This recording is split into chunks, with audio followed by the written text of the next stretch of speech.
Friends, hello and welcome back. So we are on to our two-way forward build. And I have to say this has been my favorite build to use so far. I've loved it.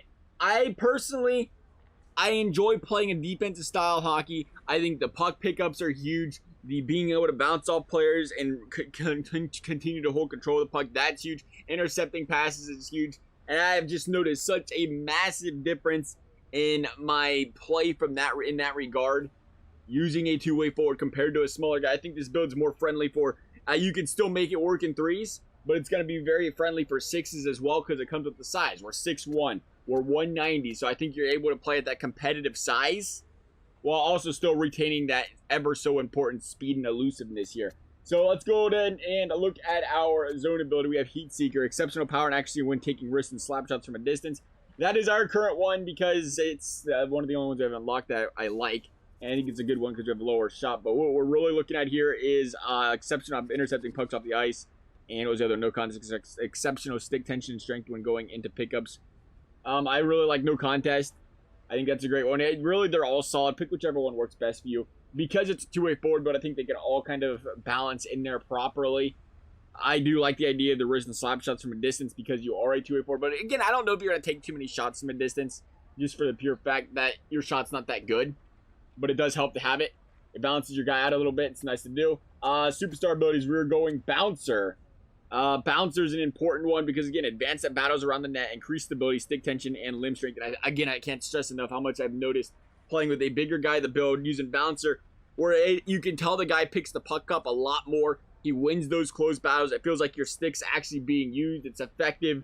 And I overall love the defensive play. And again, when you're playing offense, when they knock you out the puck, you have a better chance of receiving the pass. Or I shouldn't say receiving the pass, but recovering and grabbing the puck. Receiving the pass, too.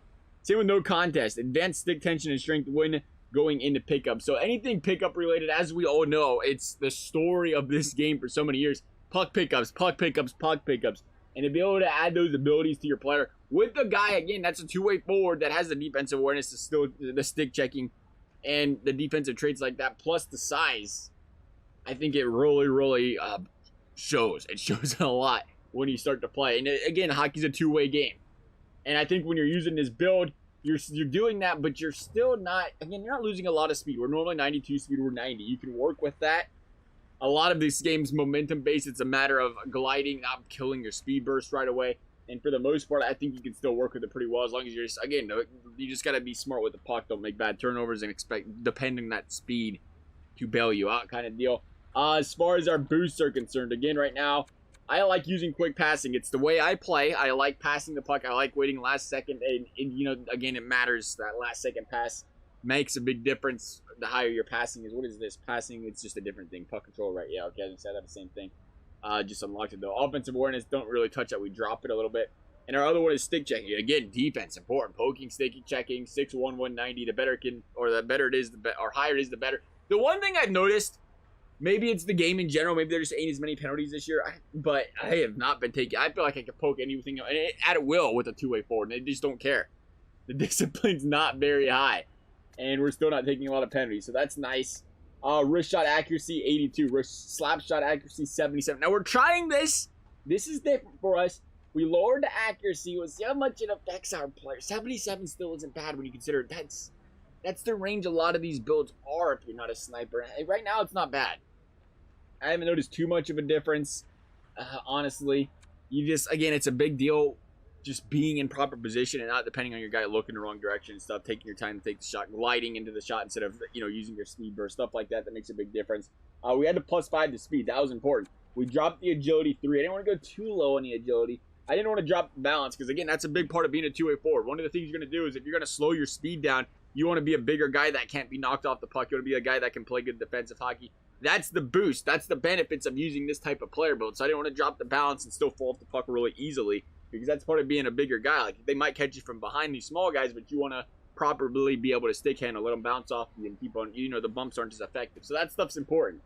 I did not mean to bump that. Speaking of the bumps. We're going nothing on wrist shot power, still 81. Slap shot power, we dropped it 3. Acceleration had to be that +5 to keep up with these fellas. The puck control right now, we just dropped at -1. And then endurance, again, It's a personal thing, but it just don't hold down the speed burst the entire game. Skate backwards, glide. Use your, don't constantly be hustling, and you don't kill your endurance too much. So I don't think the stat matters as much there. Passing, again, we wanted to put our passing as high as possible. We're at a 93. I like it. I feel like it's working really well right now.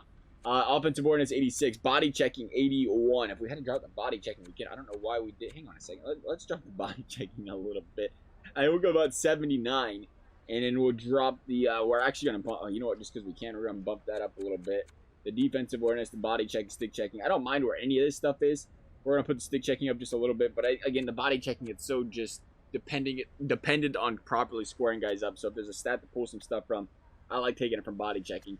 Hand-eye, we're going to go +4 on the hand-eye. The strength is an 81. Didn't mess with that. We dropped the durability. We dropped the little shot blocking because we want to get, again, the hand-eye as high as possible. It determines your deflection skills in front of the net, your ability to handle passes and pucks. Again, anything puck pickup, redirecting, slowing pucks down, deflecting them, and stuff like that. It's so important, especially when you're playing. Again, I'm assuming you're playing two-way forward. There's a good chance you're playing somewhere in the middle of the ice.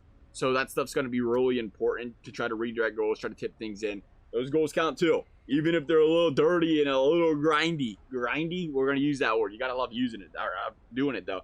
Again, I play center. Otherwise, do what you want with the tactics. But you got +5 that face-offs if you're playing center to be competitive with the rest of these players. Otherwise, jump the deking if you want. But we dropped the fighting skill discipline. Again, I guess I could probably, if I wanted to, now that I talk about it, I can jump this a little bit more, but it doesn't matter. It only drops at 10. I'd say jump the discipline a little lower and bump the deking up because I haven't been taking penalties with the build. Really haven't. Surprisingly. Besides one bad poke. I remember that one. Yeah, that was a bad idea. Besides that, though, it's been going well. That's going to wrap things up for this build, though. As always, if you guys enjoyed the video, I'd appreciate you consider liking the video, subscribing. You never have to. Thank you guys for watching. We'll see you next time.